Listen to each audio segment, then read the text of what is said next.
Xalqımızın və dövlətimizin tarixində şanlı və şərəfli gün olan 8 noyabr Zəfər günü bütün ölkə ərazisində olduğu kimi Lənkəranda da təntənə ilə qeyd edilib. Lənkəran şəhər icra hakimiyyətinin başçısı Talih Qaraşov, yerli icra hakimiyyəti başçısı aparatının nümayəndələri, hüquq mühafizə orqanlarının rəhbərləri, şəhid ailələrinin üzvləri, müharibə əlilləri, vətən müharibəsi iştirakçıları öncə Lənkərandan olan milli qəhrəmanların abidələrini, daha sonra şəhidlər xatirə abidə kompleksini ziyarət edib, şəhidlərimizə olan hörmət və ehtiramlarını ifadə ediblər. Daha sonra Zəfər günü ilə bağlı silsilə tədbirlərin yekunu kimi Şah Şadlıq Sarayında yerli mədəniyyət və incəsənət nümayəndələrinin iştirakı ilə şəhid valideynləri və vətən müharibəsi əlilləri üçün Yaşa Vətən Çox Yaşa, Yaraşır Zəfər Sənə adlı konsert proqramı və bayram süfrəsi təşkil olunub. Giriş nitqi ilə çıxış edən Talih Qaraşov şəhid ailələrinin üzvlərini və yerli ictimaiyyətin nümayəndələrini Zəfər günü münasibəti ilə təbrik edib, dövlətimizin günü-gündən daha da qüdrətləndiyini, xalqımızın hər zaman qələbəyə layiq olduğunu bildirib. İcra başçısı qazanılan qələbəyə görə şəhidlərimizə və vətən müharibəsi əlillərimizə borclu olduğumuzu qeyd edib.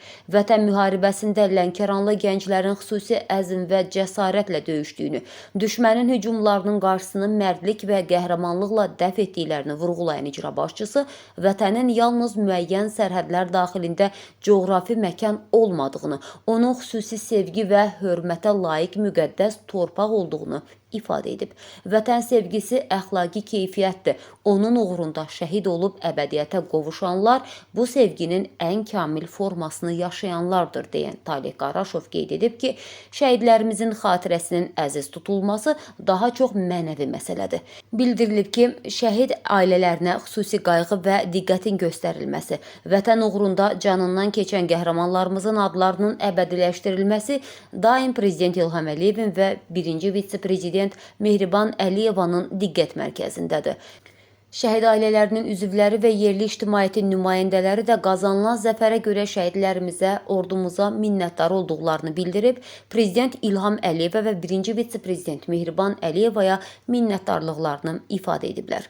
Konsert proqramında yerli tanınmış müğənnilər və musiqi məktəbinin kollektivi çıxış ediblər.